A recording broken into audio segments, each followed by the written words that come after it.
sekarang ini adalah contoh program bagi siswa. Nah, dalam pencegahan kita hendaknya memang memberikan apa namanya, tidak hanya himbauan secara non formal saja ya, himbauan bahwa kamu jangan bully begitu.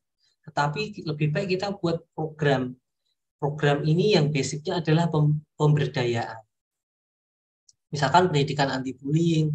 Jadi setiap awal tahun atau setiap semester Bapak Ibu punya mengingatkan lagi apa namanya, menunjukkan. Kadang-kadang para pelaku itu tidak punya gambaran konsekuensi dari bullying itu apa. Bapak Ibu guru bisa sajikan contoh-contoh dari internet banyak. Ini loh bullying sampai ada korbannya bunuh diri. Ini loh bullying sampai korbannya seperti ini. Ini loh bullying sampai pelakunya masuk ke kepolisian, ya, diproses di uh, kepolisian. Nah, dan lain sebagainya. Sehingga anak menjadi lebih paham secara konkret, oh ini konsekuensinya dari perilaku bullying. Nah, selain merasakan konsekuensi di sekolah, juga merasa anak punya daya filter terhadap perilakunya ketika membayangkan konsekuensi-konsekuensi itu ternyata di luar sana berat. Ya. Nah, kemudian pembentukan konselor teman sebaya atau agen perubahan. Maksudnya bagaimana? Pasti di antara satu kelas atau satu sekolah eh, itu ada anak-anak yang menonjol. Menonjol di sini bukan secara akademik, secara apa ya, tetapi secara pertemanan. Ada anak yang supel sekali sehingga dia banyak dikenal oleh anak-anak yang lain, punya pengaruh ke anak-anak yang lain. Nah, ini jadikan konselor teman sebaya atau agen perubahan. Jadi penyuluh tentang bullying. Jadi yang mendampingi begitu siswa-siswa yang dibully dan mencegah siswa-siswa yang nakal itu untuk membuli. Nah, ini jadi kita berdayakan peserta didik untuk menjadi agen juga, untuk agen perubahan, menjadi apa namanya konselor bagi teman-temannya. Tapi bukan peserta didik yang misalkan ketua kelas atau apa, tetapi peserta didik yang betul-betul Bapak Ibu amati, peserta didik ini punya pengaruh ke teman-temannya, didengarkan oleh teman-teman. Kemudian juga pengembangan bakat minat.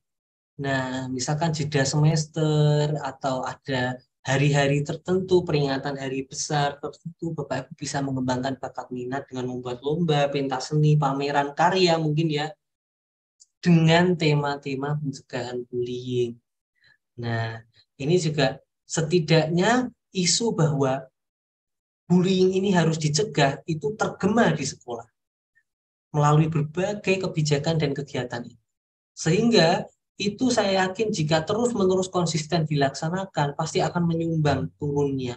Memang mustahil bagi bullying untuk hilang total di dunia ini, di dunia pendidikan kita, di sekolah kita, tapi kita bisa minimalisir betul ketika ada langkah-langkah pencegahan. Nah, ada juga program khusus bagi siswa rentan. Siswa rentan itu seperti apa? Pasti ada siswa-siswa yang rentan mengalami bullying, Bapak Ibu. Misalkan siswa yang berkebutuhan khusus atau punya kesulitan dalam belajar. Yang lain bisa membaca, dia belum. Yang lain bisa menulis, dia belum. Ya. Sehingga dia rawan untuk diejek tentang lainnya. Bisa juga siswa misalkan yang punya nama tertentu gitu ya. Kemudian siswa yang apa namanya punya tampilan fisik yang berbeda misalkan ya. Jadi pasti Bapak Ibu akan mengamati rata-rata korban bullying itu adalah anak-anak itu saja. Artinya yang rentan-rentan ini. Tetapi kita jarang memetakan gitu.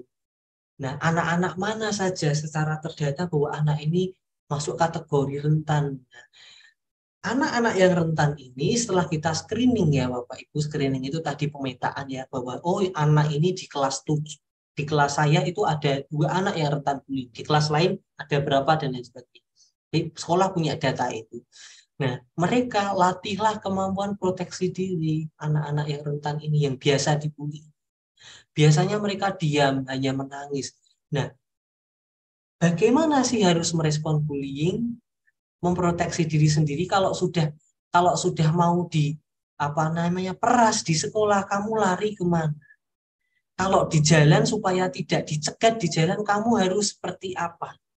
Kalau diejek nama bapak nama orang tuanya, kamu membalasnya seperti apa? Jangan membalas ya, misalkan kamu diam saja, terus kamu apa namanya katakan bahwa itu menyakiti.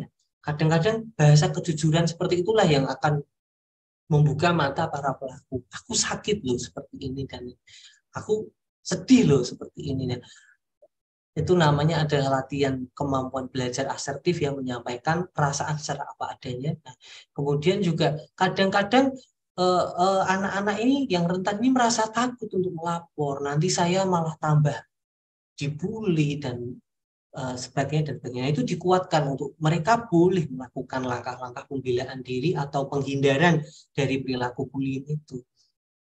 Ini akan lebih mudah ketika tadi sekolah sudah punya gugus tugas. Oke, kamu hubungi bapak itu ya, kamu lari ke pojok sini ya, kamu lari ke ruang apa ya ketika ada bullying. Kemudian buat body system. Nah, ini akan lebih mudah juga ketika tadi sudah ada pelatihan terkait konselor teman sebaya dan teman-teman yang dilatih menjadi konselor body system. Jadi ada anak-anak yang lebih kuat secara apa namanya psikis, secara fisik mungkin di kelas ya, yang dia dibuatkan body system teman untuk menemani anak yang rentan bullying. Jadi dia tidak akan sendirian. Ketika dibully dia ada teman yang lain yang menjaga, sehingga pelaku-pelaku itu mungkin juga akan berpikir 1-2 kali begitu, atau setidaknya mereka apa namanya bisa bisa mencegah begitu ya, karena ada body system, ada apa namanya anak ini didampingi oleh temannya yang memberdayakan, yang melindungi dia. Kemudian monitoring dan pendampingan perkembangannya.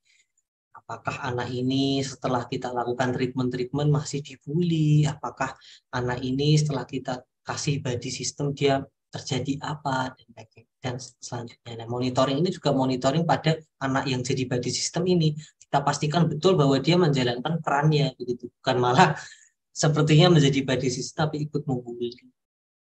Nah, kemudian apa yang Anda lakukan jika bullying terjadi di depan mata? Tadi sudah terjadi di depan mata ya Bapak Ibu Pak, yang tadi sudah menyampaikan pendapat. Nah, kita akan mulai menengok sisi yang lebih mikro nih, yang lebih penanganan person by person.